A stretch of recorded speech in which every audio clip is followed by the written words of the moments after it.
El Evangelio de Juan narra una historia de recreación, de crearlo todo nuevo, de hacerlo todo nuevo.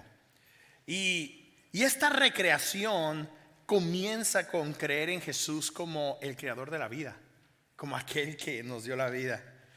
Juan capítulo 1 versículo 10 dice: el que era la luz ya estaba en el mundo, y el mundo fue creado por medio de él, pero el mundo no lo reconoció. Todos hemos escuchado la historia de el Mesías que murió colgado en una cruz y que su propósito fue venir a morir, pagando el precio por el pecado de cada uno de nosotros. Pero no todos lo reconocieron. La antigua manera de vivir se convierte en nuestra manera de vivir, aunque no sea el diseño original por el cual fuimos creados. Nos acostumbramos y creamos nosotros nuestro propio diseño, y en ese diseño no cabe Dios. Esa fue la respuesta de la mayoría de las personas en el tiempo de Jesús. Sin embargo, la Escritura nos enseña que a cuantos lo recibieron, a los que creen en su nombre, les dio el derecho de ser hijos de Dios.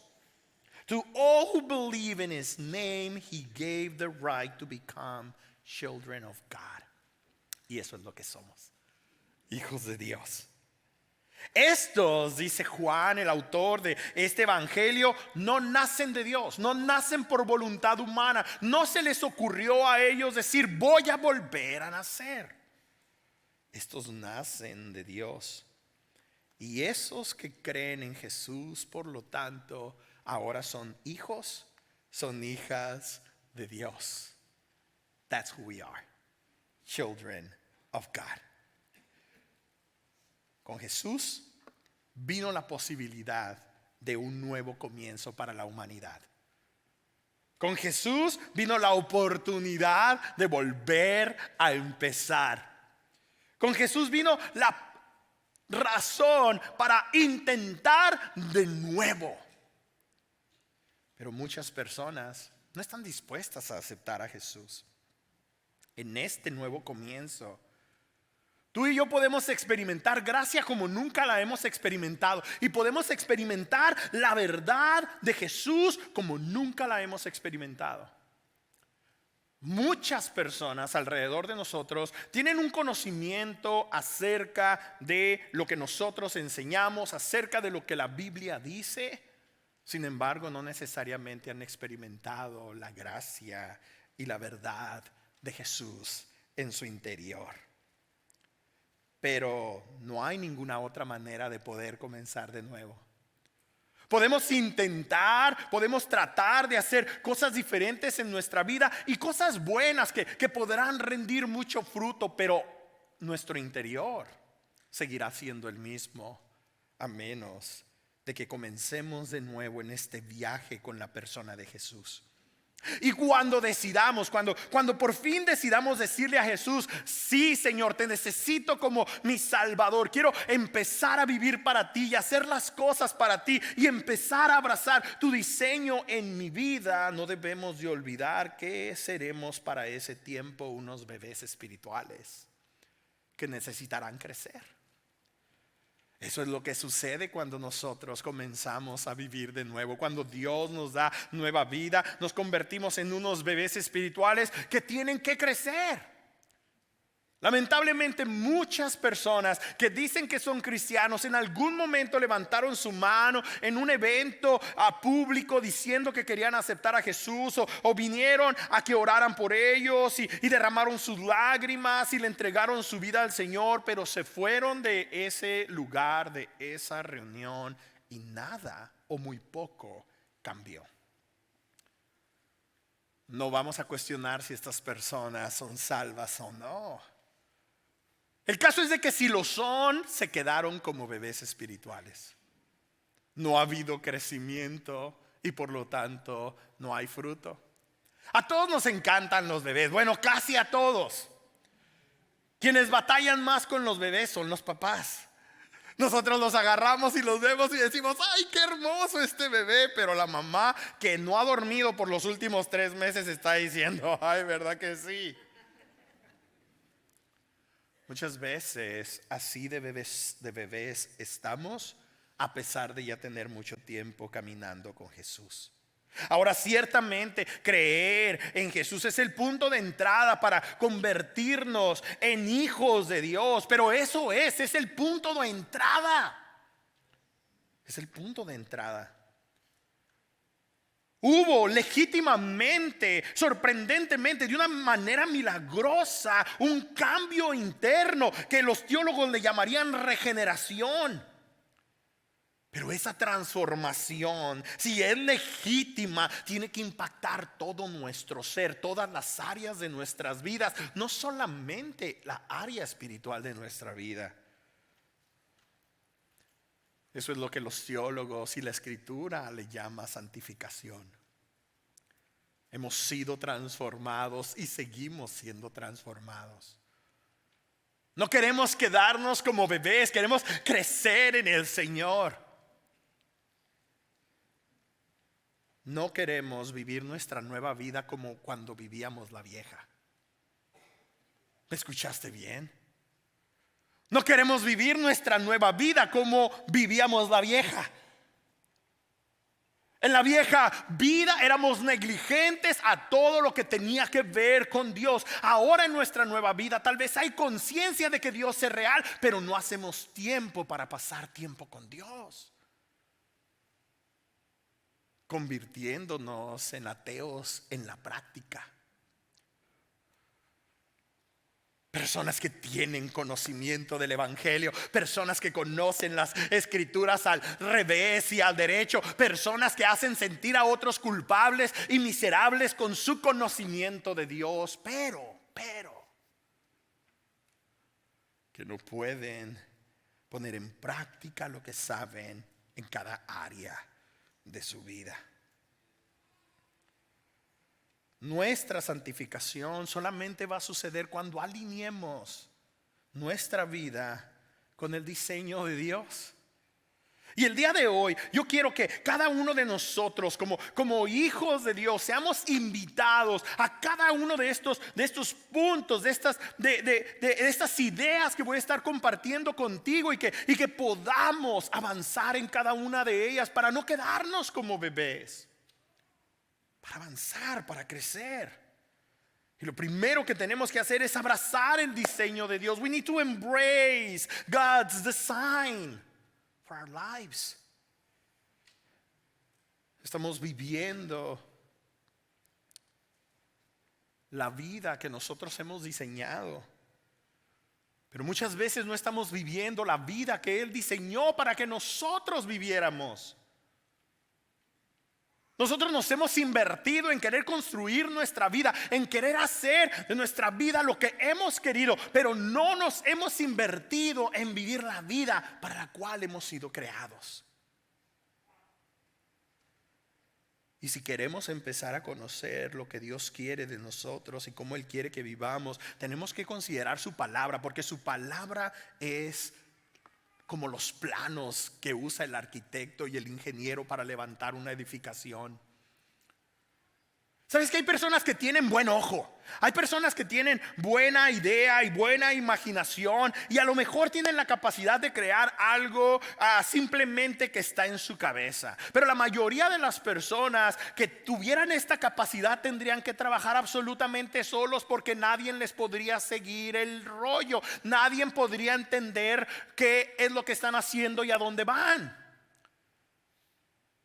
Pero el constructor, del que no viene la idea, va a tener que ver el plano, va a tener que observar en dónde va a haber una puerta, en dónde va a haber una ventana, en dónde va a haber muros de contención, en dónde va a haber algunos muros solamente divisorios, qué es lo que va a sostener, cuáles van a ser las estructuras. Tiene que tener el conocimiento de cuál es el plano para construir esto, si no está construyendo una chocita en el rancho. Tú y yo no estamos construyendo una chocita en el rancho. Tú y yo estamos construyendo nuestra vida. Y queremos que el arquitecto, quien sea, Dios, que Él sea el arquitecto. ¿Y qué es lo que tenemos que observar entonces? Los planos es lo que tenemos que observar. Tenemos que observar qué es lo que Dios dice acerca de cómo se debe de vivir la vida. Ahora, Dios ha hablado a través de las edades y vemos en el Antiguo Testamento, en la parte más antigua de la Biblia, que Dios dio la ley por medio de Moisés. Dios desde el inicio, desde el inicio en el que empezó a operar con el pueblo de Israel, con una nación que Él reclamó para Él, Él les dio los planos y les dijo: esta es la manera como se debe de vivir.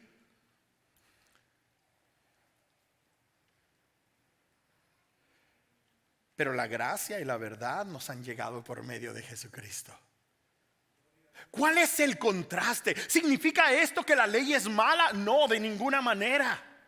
El mismo Señor Jesucristo dijo en Mateo 5:17 que Jesús no vino a abolir la ley, sino que Él vino a cumplirla, que Él vino a que se hiciera una realidad, que Él vino para que fuera posible para ti y para mí vivir de acuerdo al diseño de Dios.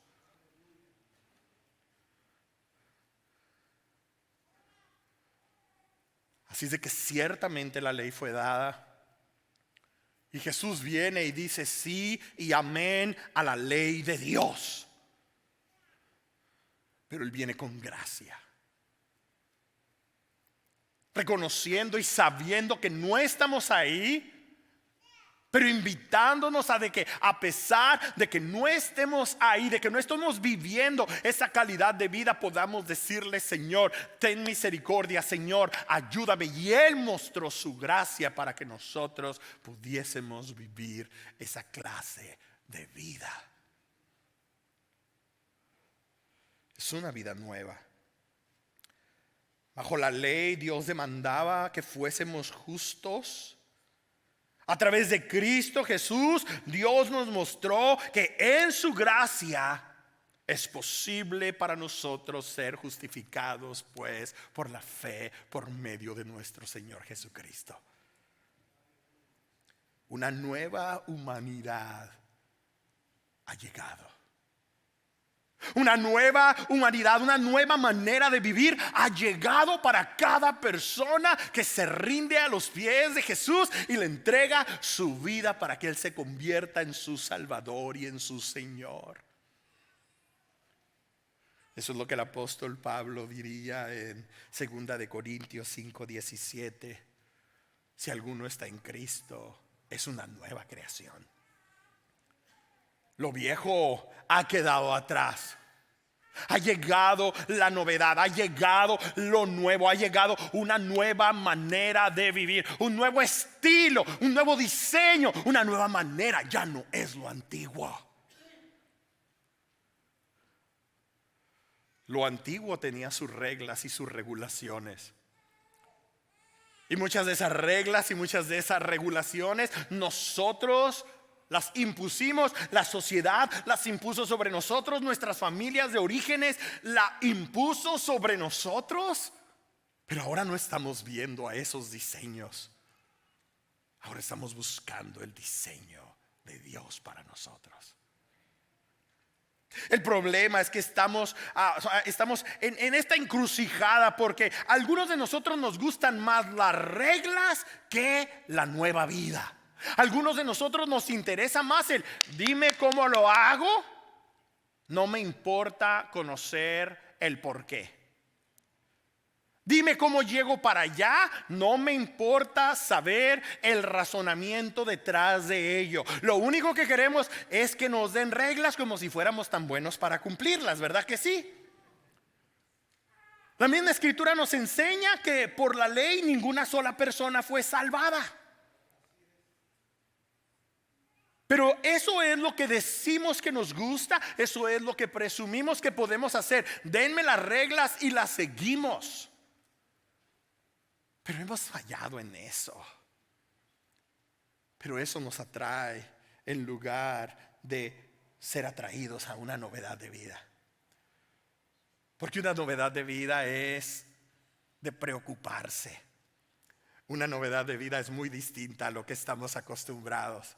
Todos escuchamos al bebé llorar hace un momentito, ¿sí o no? Qué bendición escuchar a un bebé llorar, ¿sí o no? Cada uno de nosotros tenemos la oportunidad de comenzar una nueva vida y eso nos hace temblar. Temblar. ¿Por qué razón?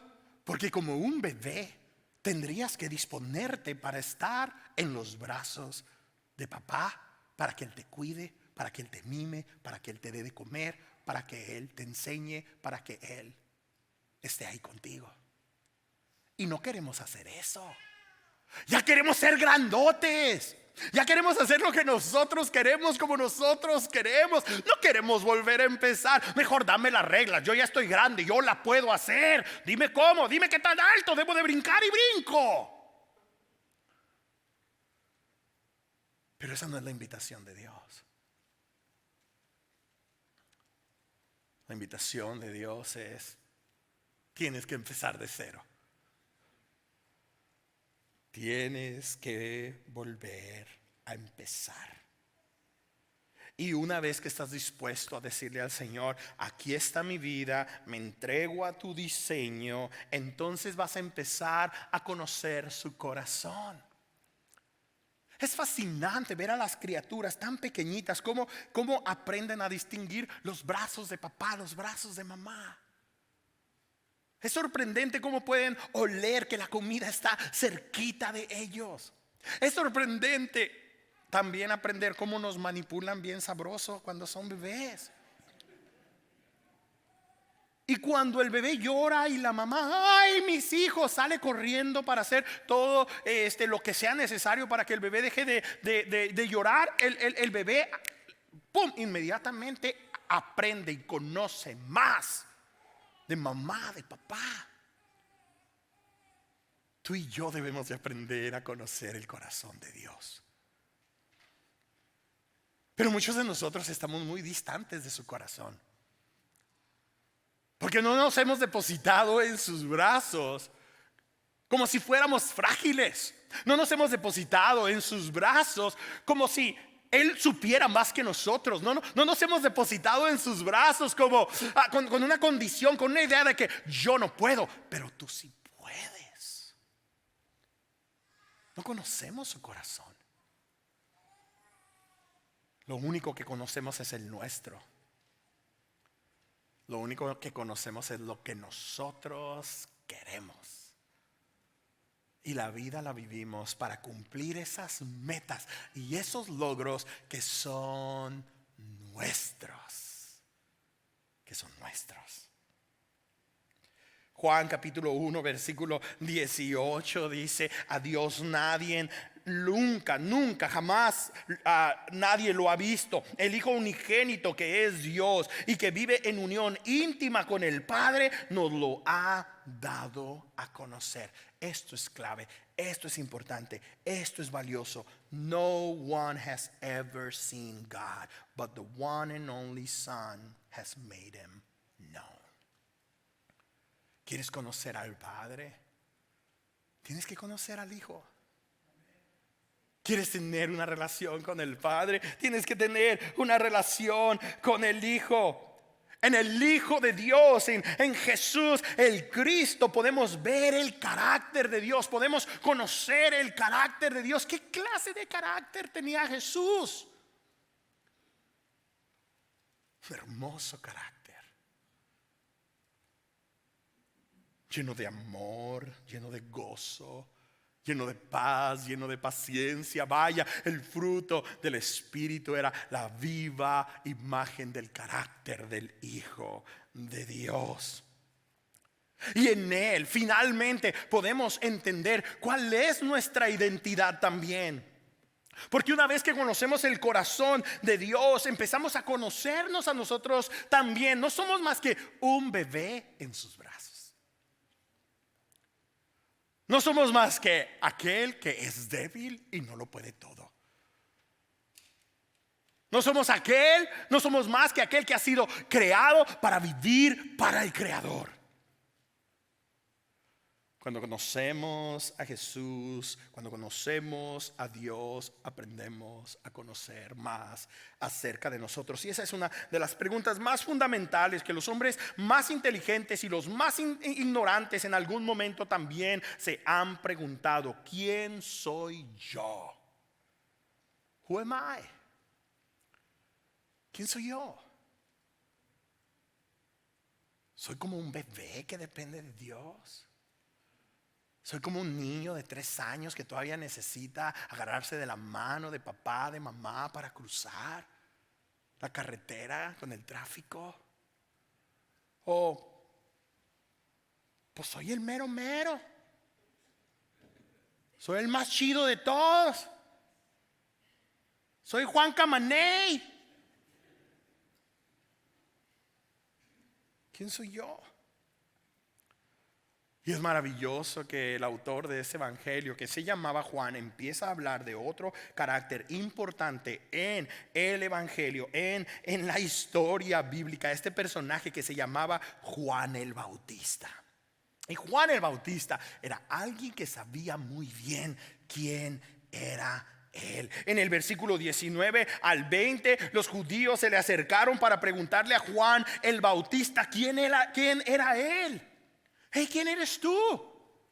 Y él inmediatamente le respondió y les dijo: yo no soy el Cristo. I'm not the Messiah. Me pregunto, ¿cuántos de nosotros deberíamos de decir eso? Y a lo mejor algunos de ustedes dirían: yo lo puedo repetir, no tendría ningún problema con decir que yo no soy el Cristo. Claro, ese es el punto. No tenemos problema con decir que no somos el Cristo, pero actuamos como dioses de nuestras propias vidas. Y Juan el Bautista, él entiende no solamente quién es él, sino quién él no es. Él no es el Cristo que puede redimirse de pecado. Él no es el Cristo que puede sacar a su pueblo o a su propia vida de un sistema en donde hay esclavitud y opresión. Él no es el Cristo que puede operar milagros para que todo empiece a caminar como debería de caminar. Él reconoce que él no es el Cristo. La pregunta es: ¿lo reconoces tú?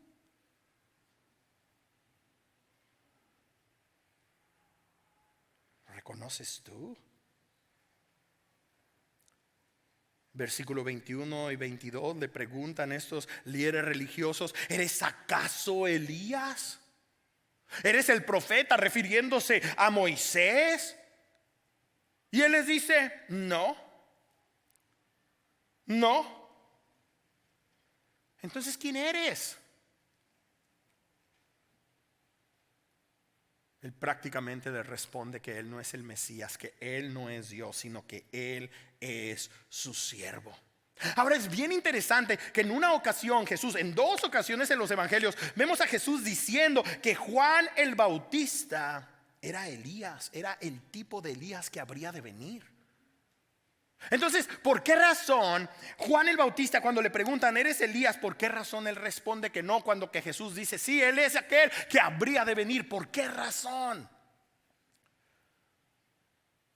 Bueno, a lo mejor todavía a ese punto Juan no sabía a lo que había sido llamado.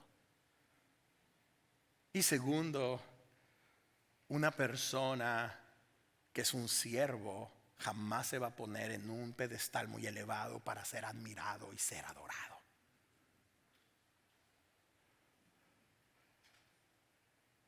¿Quién eres tú? ¿O quién no eres tú? Tú sabes, todos tenemos nuestros lugares en donde nuestro ego puede ser elaborado y podemos inflarnos nuestro pecho, así como que sabes que aquí en el jale yo tengo 20 almas trabajando bajo yo. El supervisor, yo mero. El dueño, yo mero. El mejor trabajador, yo mero. El hijo chiqueado, yo mero. Todos tenemos oportunidad para hacer eso, pero Juan el Bautista no lo hizo. Juan el Bautista era un siervo. Y él vivía para servir los propósitos de Dios. Y esa es la pregunta para ti y para mí. ¿Para qué estás viviendo? Are you living for to serve the purposes of God?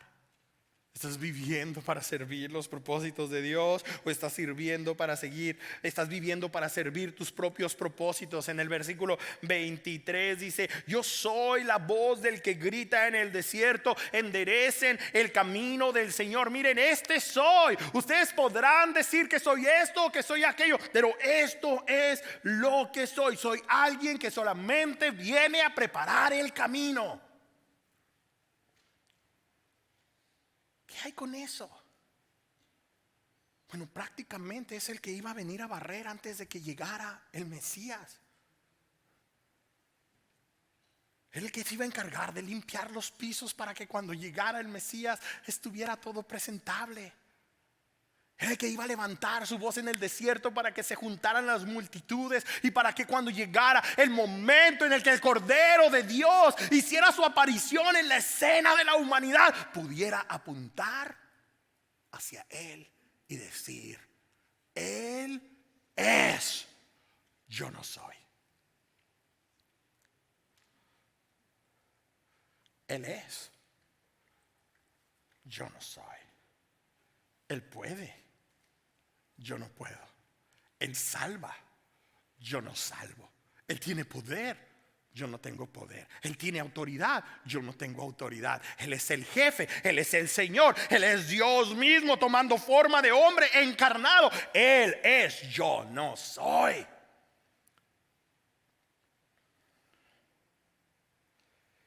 Y se convirtió en un testigo de Cristo Jesús. Juan el Bautista puso a un lado sus deseos y necesidades personales para poder preparar a la audiencia, para poder preparar a las multitudes a la venida del Cordero de Dios. Y es impresionante, un hombre con tal capacidad, un hombre con tal intelecto, un hombre que ciertamente era una persona muy popular. Las multitudes iban al desierto a escucharlo. ¿De qué seminario salió? No sabemos. ¿De qué universidad salió? No sabemos. ¿Quién lo enseñó? ¿Quién lo entrenó? No sabemos. ¿Y qué tal si no fue a la universidad? ¿Y qué tal si no fue al seminario? ¿Y qué tal si no era una persona importante en la sociedad?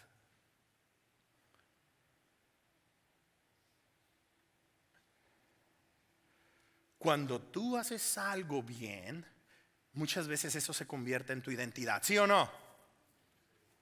Si eres un buen carpintero, te llenas la boca diciendo que eres un carpintero. Si eres bueno para la mecánica, te llenas la boca diciendo: mejor mecánico en escondido, aquí estoy. Si eres bueno para jugar al trompo, soy bueno para el trompo. Y ahí encontramos nuestra identidad. Algunos de nosotros, como somos malitos para muchas cosas, a veces ahí encontramos nuestra identidad y nos sentimos como que somos unos buenos para nada. Juan el Bautista era un excelente comunicador y tiene a todos los líderes religiosos en jaque.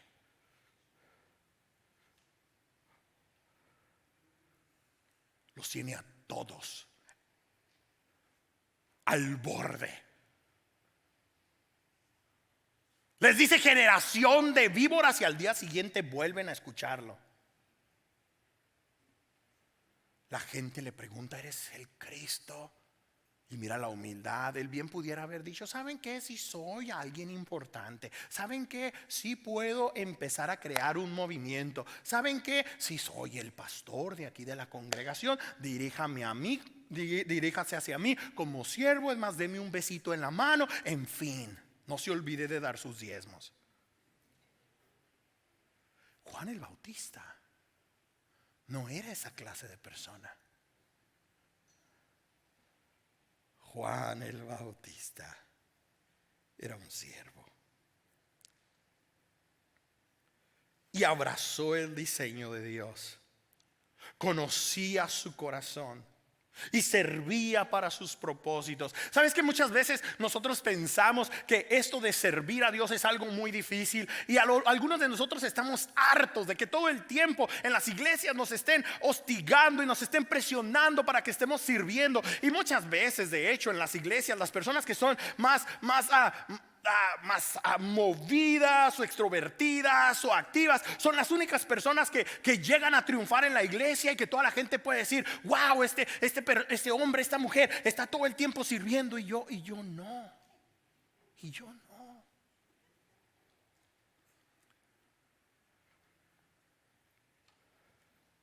La semana pasada pasamos tiempo con una parejita nueva que está viniendo con nosotros a la iglesia. No nuevos en el Señor, antiguos en el Señor, sirviendo en el ministerio por muchas décadas. Los dos tienen más de 80 años y nos dimos la vuelta, nos invitaron a comer, y durante la conversación la dama, la mujer, la hermana me dice: hey brother, me dice, lo único que nos hace sentir mal es que ya llegamos muy viejitos a su iglesia y ya no podemos hacer mucho, pero sí podemos orar por usted. Perfecto.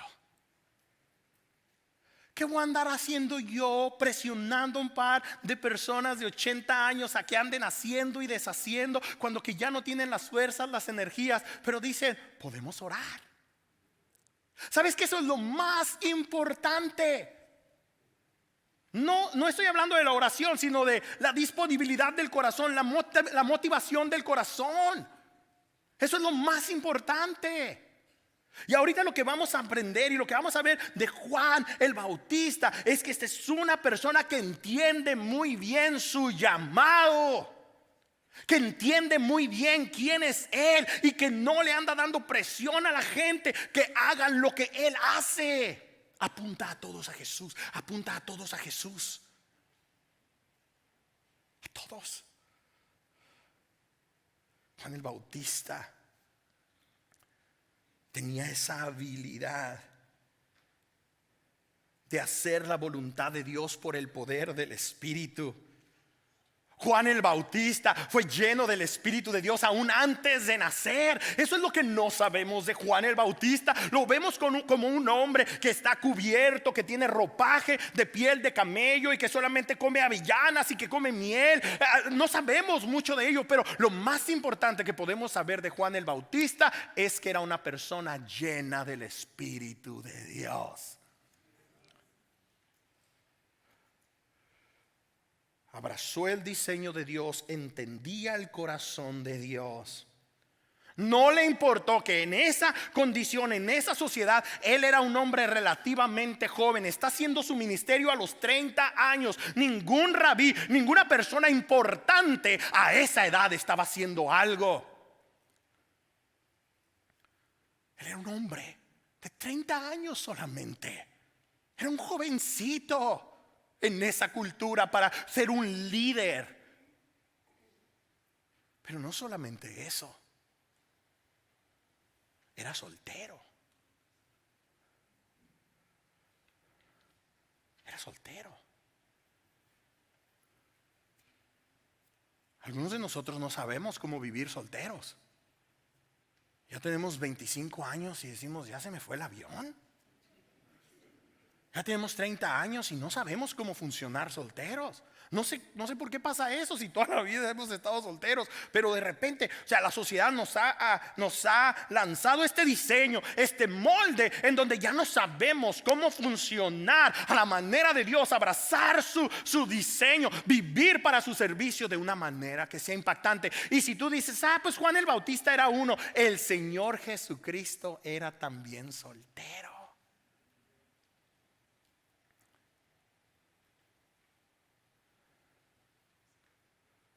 Algunos de nosotros pensamos: es que cuando me case voy a hacer y deshacer para el Señor. Cuando te cases ya no vas a mandarte tú solo. Cuando te cases te van a llegar los chilpayates. Cuando te cases van a crecer y luego vas a tener nietos. Cuando te cases, no estoy diciendo que tu servicio al Señor no va a ser muy importante, pero muy probablemente tu servicio al Señor se va a ver diferente que cuando eres soltero. Y saben que esta es una carga muy grande que yo tengo en mi corazón que quiero compartir con ustedes. Si eres mamá, si eres papá, honestamente no creo que tengas un llamado más grande que ese en tu vida. Honestamente.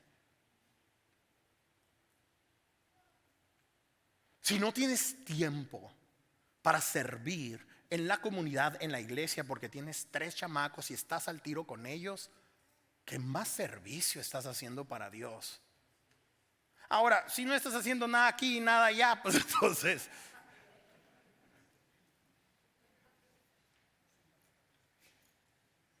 Juan el Bautista tenía un llamado. Del versículo 24 al 28 le dicen: pues si no eres el Cristo, ni Elías, ni el profeta, ¿por qué bautizas? Y él dice: yo bautizo con agua, pero viene otro detrás de mí, el cual yo no soy digno ni siquiera de desatarle la correa de sus sandalias. Y luego en el versículo 29 dice: aquí tienen al Cordero de Dios que quita el pecado del mundo. Ha llegado, Él es el efectivo, Él es a quien tienen que ver, Él es a quien tienen que observar. Yo no soy. A lo mejor tengo muy buena voz para levantarla en el desierto y que multitudes me escuchen. A lo mejor tengo un buen conocimiento sistemático de la ley y puedo predicar y puedo hablar teología, pero yo no soy, Él es. El Cordero de Dios que quita el pecado del mundo, no los pecados, el pecado, el poder del pecado que opera sobre la humanidad y que como consecuencia causa la muerte. Él es el Cordero. Él es el Cordero. Ahora el Señor Jesucristo en otra ocasión, en Lucas 7:28, dijo acerca de Juan el Bautista que no había otro hombre nacido de mujer más grande que Juan el Bautista. ¿Por qué dice Jesús eso acerca de Juan el Bautista? ¿Por qué dice que Juan es grande? Porque Él es el único que tiene el permiso de decir que alguien es grande. Tú y yo no. Ni de nosotros mismos podemos atrevernos a decir que somos grandes. Él es el único que en algún momento va a decir: bien, buen siervo fiel, en lo poco fuiste fiel, en lo mucho te pondré. Entra y gózate en la presencia del Señor. ¿Y qué tal si nosotros vamos con todos los años de ministerio y toda la experiencia que tenemos y todos los certificados de entrenamiento y el título de estudios bíblicos y la maestría de divinidades y el doctorado en teología? ¿Y qué tal si llegamos con todo eso? Y nos dicen: ¿sabes qué? No te conozco, mi cuate. No sé quién eres.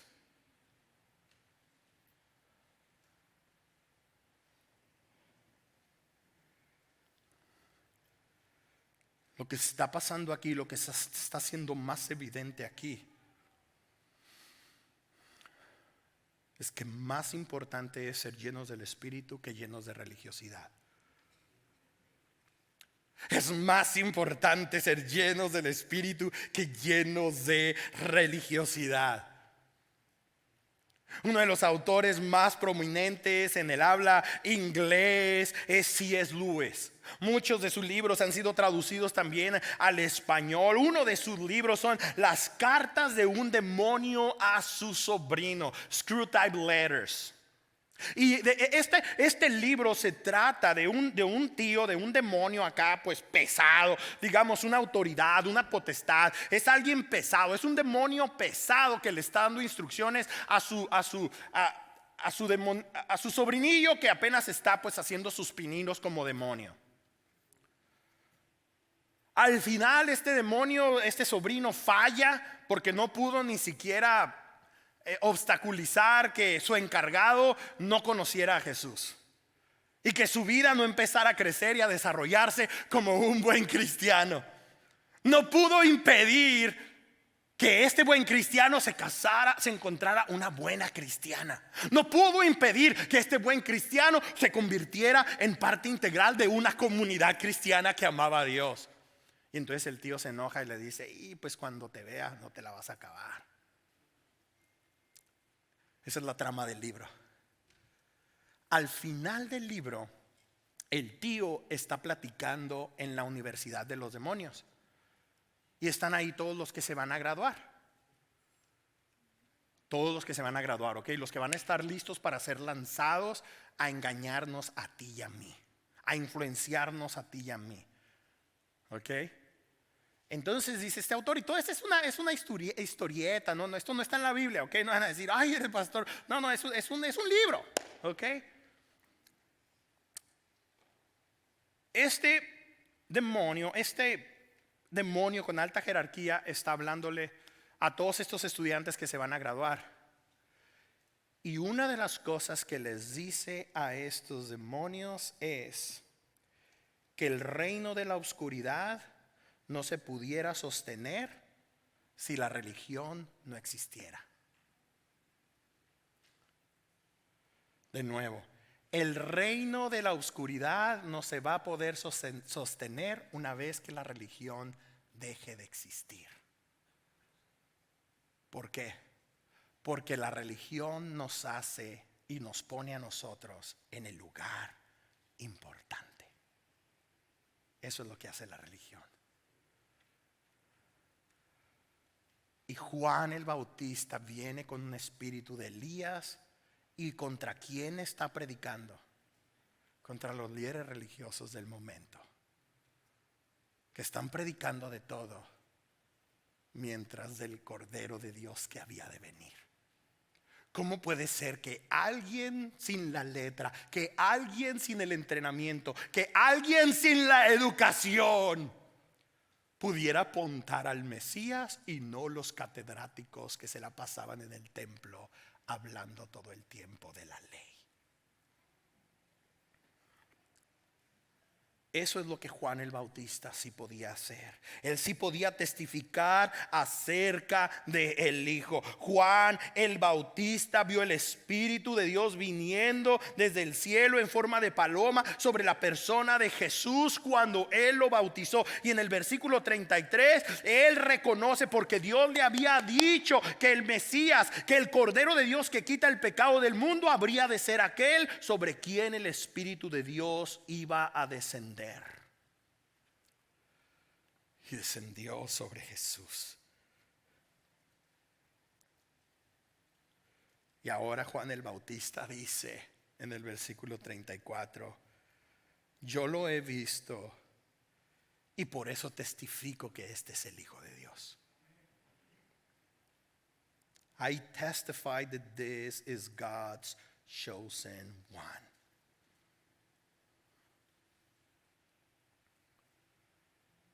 ¿Vio el Espíritu de Dios venir sobre Jesús? Jesús está toda la deidad, pero la señal para Juan es que el Espíritu de Dios iba a venir sobre él, porque la deidad estaba trabajando en unidad. Y ese mismo Espíritu que vino sobre la persona de Jesús es el mismo Espíritu que le prometió a sus seguidores, que nos prometió a ti y a mí, que iba a venir, que nos iba a bautizar, que nos iba a llenar, que nos iba a empoderar, para que no solamente Juan el Bautista apuntara a todas las personas a Jesús, sino para que tú y yo también lo podamos hacer. En Hechos capítulo 1 versículo 8 dice: cuando venga el Espíritu Santo sobre ustedes, recibirán poder y serán mis testigos en Judea, en Samaria, en Jerusalén, hasta lo último de la tierra. Me van a poder ser testigos, van a poder apuntar a las personas a Jesús.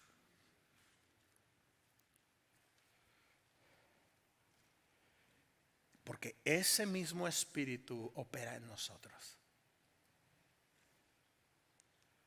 Ahora la pregunta para ti y para mí es: ¿Qué ven las personas en nosotros? ¿A quién ven las personas en nosotros? ¿A qué estamos apuntando a las personas? ¿A qué las estamos guiando? ¿Qué es lo que promovemos? ¿Queremos que todos sean como nosotros? ¿Que todos actúen como nosotros? ¿Queremos que todos tengan los dones, las habilidades, los talentos que queremos? ¿Queremos que las masas sigan nuestro liderazgo? ¿Qué es lo que queremos? Independientemente de lo que quieras, estás tratando con otros humanos y ese es el problema. Y en esta dinámica, ¿sabes qué? Todos queremos ser Dios si no tenemos a Dios en primer lugar. Tú quieres guiar a tu esposa, no te va a seguir porque tú quieres ser Dios en tu matrimonio y ¿sabes qué? Ella también. No te van a seguir el rollo tus adolescentes porque tú quieres ser Dios en tu familia, pero adivina qué, el chamaco de 13 años también.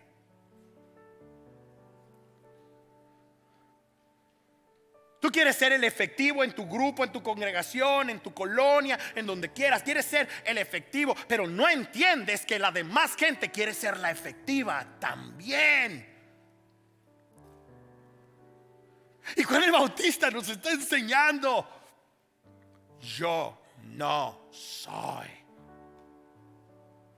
Yo no soy. Vamos a ver el mapa. Yo no soy, no sé, yo no sé. Yo no sé amar. 20 años viví en un hogar de disfuncionalidad, de desprecio, de golpes. ¿Cómo voy a amar? No sé amar. ¿Cómo voy a tener un buen matrimonio? Nunca he visto lo que es un buen matrimonio. Nunca he tenido un buen ejemplo en mi hogar, con mis vecinos. Nunca he visto un buen matrimonio. ¿Cómo voy a administrar bien mi dinero? Si sabes qué, pues llegué aquí, pues las credit cards me llegan y órale. No tengo idea. Checa el mapa. Tú no sabes. Él sí sabe, ¿lo puedes creer?